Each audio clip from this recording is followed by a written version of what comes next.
이 영상은 안전가옥으로부터 제작비를 지원받은 유료 광고 영상입니다. 안녕하세요, 여러분. 오늘은 여러분께 소설을 한 권 추천하려고 하는데요. 오늘 소개할 소설은 굉장히 기묘하고도 또 여러 부분에서 공감할 수밖에 없는 그런 이야기인 것 같아요. 흥미로운 점이 너무나 많아서 이야기할 거리를 추리는데 좀 애먹었던 그런 책이기도 합니다. 오늘 소개할 책은 바로 이종산 작가의 머드이고요. 출판사는 안전가옥입니다.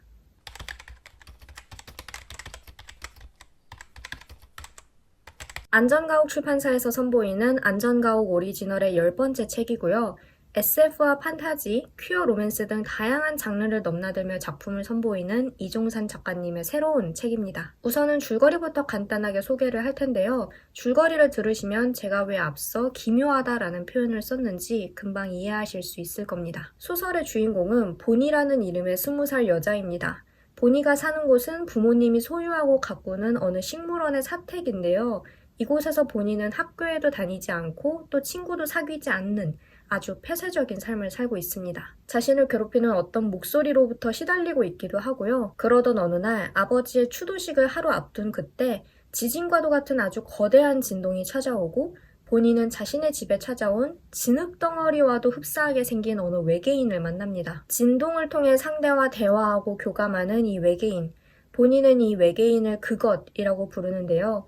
이 만남을 통해 본이와 그것의 동거가 시작되고 이 둘은 굉장히 강렬한 사랑에 빠집니다. 한동안 그것은 본이에게 새로운 삶과 경이로운 감정을 안겨주고 그것과의 연애는 말로 표현하기 힘들 만큼 행복해 보였어요. 하지만 시간이 흐르면서 점차 이들 사이에 이런저런 갈등이 생기기 시작합니다. 그리고 이때 등장한 주을이라는 새로운 여성 또한 본이의 마음을 굉장히 혼란스럽게 하는데요. 이런 과정에서 본이는 자신의 연애가 이전처럼 순탄하지만은 않을 거라는 사실을 깨닫게 됩니다. 여기까지가 이 소설의 줄거리였는데요. 외계인과의 연애라는 것도 특이한데 심지어 그 외계인이 진흙덩어리 같이 생겼고 그것으로도 모자라 진동으로 소통을 한다.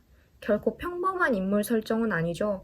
저는 처음에 이 책 표지를 봤을 때 어떤 추상적인 것을 시각적으로 형상화한 것이라고 생각을 했는데 이 책을 읽으면서 보니까 이 형태가 소설 속 그것의 모습일지도 모르겠다라는 생각을 했어요. 이 이야기는 소설과 영화 속에서의 외계인과의 사랑은 왜 그렇게 쉽게 해피엔딩으로 끝날까? 라는 의문에서 출발을 했다고 합니다. 이 의문에서 알 수 있는 것처럼 본이와 그것의 연애는 그리 쉽지 않고 또 심지어 갈등이 점점 심해지기까지 하는데요. 이 책이 매력적인 것은 어느 연인에게나 일어나는 이 사랑 이야기가 단지 이야기에서만 끝나지 않고 사랑의 형태와 몸에 대한 인식 그리고 폭력에 관해 논의할 수 있는 진지한 질문을 여러 제시한다는 겁니다. 그 중에 제가 이 책을 읽으면서 뚜렷하게 떠올렸던 3가지를 이번 영상에서 한번 이야기해 보도록 할게요. 본인은 이제 막 성인이 되었고 말씀드렸다시피 집과 식물원 안에서 홀로 고립된 생활을 오랫동안 했던 인물이에요. 게다가 소설 안에서 본인은 자신의 몸에 대해 그다지 긍정적인 인식을 갖지 못했던 것으로 나옵니다. 그랬던 본이가 그것과 만나 관계를 맺으면서 자신의 몸에 대해 새롭게 바라보기 시작하는데요. 자신이 느끼는 성적 욕망에 대해서도 처음 알게 되고 그것으로 인해 본인은 사랑을 느끼는 마음뿐만 아니라 사랑하는 몸의 변화에 대해서도 새롭게 깨닫게 됩니다. 하지만 이러한 변화는 늘 좋은 쪽으로만 작용하지는 않아요. 시간이 흐르면 흐를수록 그리고 그것과의 갈등과 집착이 심해지면 심해질수록 본인의 몸에서도 여러 변화가 일어납니다. 실제로 신체적인 고통을 여럿 겪기도 하고요. 이렇듯 이 소설은 우리가 사랑을 할 때 어떤 변화를 겪을 수 있는지, 스스로의 몸을 어떻게 인식하는지 이런 것들을 잘 보여주고 있습니다. 사실 저는 이 소설이 사랑에 의한 긍정적인 변화보다는 오히려 이 후자의 내용, 즉 사랑으로 인한 고통과 이것을 바라보는 자신의 인식에 더 집중하고 있다고 느꼈어요. 실제로 소설의 상당 부분을 할애해서 이거를 보여주고 있기도 하고요. 사랑이 매 순간 우리를 좋게만 변화시킨다면 물론 참 좋겠지만 사실 그렇지가 않잖아요. 그런 점에서 이 책은 사랑을 마냥 낭만화하지 않고 오히려 그 낭만이라는 껍질을 벗겨낸 날것의 무언가를 보여주고 있다고 생각했습니다. 그리고 이 내용은 폭력이라는 것과도 연관이 된 부분일 텐데요.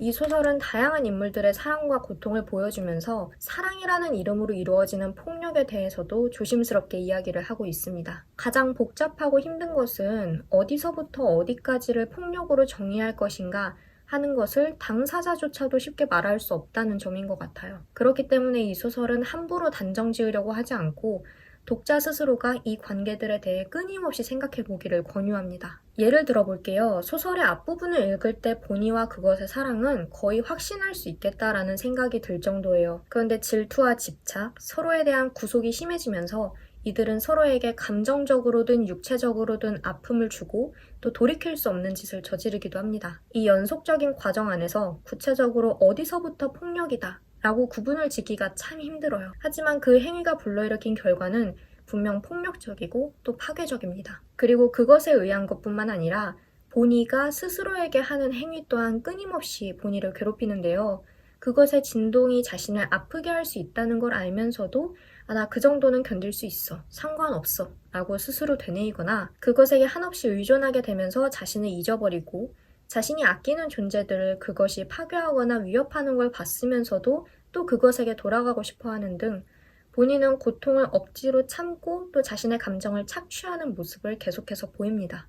그러면서 점점 피폐해져가는 모습이 소설 안에서 생생히 드러나고요. 사랑과 폭력이라는 단어는 사실 나란히 놓고 보는 것조차 너무나 괴로운 일이지만 우리는 이 소설을 읽으면서 어떤 사랑은 때로 폭력적인 결과를 불러일으킬 수 있다 라는 사실을 다시 한번 깨닫게 됩니다. 이 지점에서 이 소설이 던지는 가장 중요한 질문은 과연 이런 상황이 되었을 때 우리는 스스로를 어떻게 돌볼 것인가 하는 것 같아요. 주울이 말하는 것처럼 내 몸을 사용할 권리는 나에게 있다. 그렇다면 나는 어떻게 해야 될까? 아마 이것을 사유하는 부분이 보니가 성장하게 되는 결정적인 대목이자 이 소설이 제시하는 가장 의미 있는 부분이 아닐까 생각합니다. 이 소설에서 이끌어낼 수 있는 이야기가 정말 많지만 마지막으로 한 가지만 더 이야기를 해보자면 사랑의 여러 가지 형태에 대해서도 말할 수 있을 텐데요. 아마 이것을 가장 잘 드러내는 대표적인 인물이 주울이 아닐까 싶습니다. 주울은 폴리아모리스트예요. 폴리아모리란 다자연애, 쉽게 말해서 두 사람 이상을 동시에 사랑하면서 소유와 독점적인 연애 대신 자유로운 연애를 지향하는 것을 말합니다. 이러한 주울의 성적 지향은 본의를 또 한 번 혼란스럽게 해요.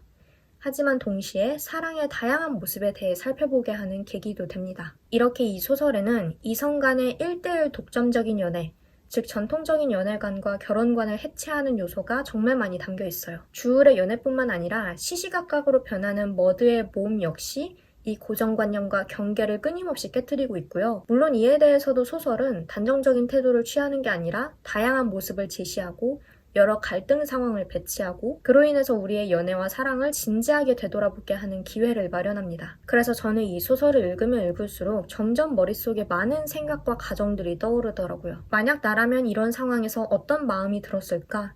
나는 어떤 말을 하고 어떤 선택을 했을까? 만약 내가 좋아하는 사람이 폴리아모리를 지향한다면? 이런 가정들은 분명 사랑에 대해 제가 가지고 있던 고정관념을 깨고 한 발짝 더 나아가서 생각하게 하기 때문에 저는 정말 의미 있는 일이라고 생각했어요. 이렇듯 이 책은 사랑에 관해 논의할 거리를 정말 많이 던지고 있는데요.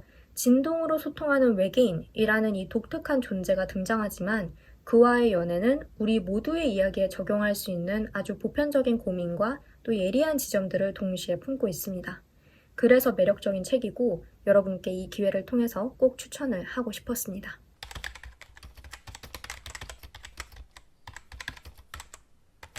이렇게 해서 오늘은 외계인과의 기묘한 사랑 이야기, 소설 머드에 대해서 이야기해봤는데요. 하고 싶은 이야기가 너무나 많았고 또 여전히 영상에서 하지 못해서 아쉬운 이야기가 많이 남아있는 책이에요. 연인의 사랑에 관해 읽을 수도 있고 본이가 더 큰 세상으로 발을 내딛는 성장소설로도 읽을 수 있는 만큼 많은 분들께 깊은 인상을 주리라 생각을 하고요. 소설 안에 환상적인 장면도 여럿 나오고 또 주된 배경이 식물원이다 보니까 푸릇푸릇한 식물의 이미지도 반복적으로 나오거든요. 그래서 개인적으로 영화로도 만들면 어떨까 하는 생각을 하면서 읽기도 했습니다. 머릿속으로 그 장면을 그려보는 재미도 있었고요. 시간 되실 때 여러분도 이 책을 꼭 읽어보시면 너무나 좋을 것 같아요. 정말 풍부한 이야기를 담고 있기 때문에 아마 시간 가는 줄 모르고 읽으실 수 있을 겁니다. 네, 그럼 저는 여기서 이만 영상을 마치도록 할게요. 오늘도 영상 봐주셔서 정말 감사하고 저는 다음 영상에서 다시 만나요. 빠이! 이 영상은 안전가옥으로부터 제작비를 지원받은 유료 광고 영상입니다.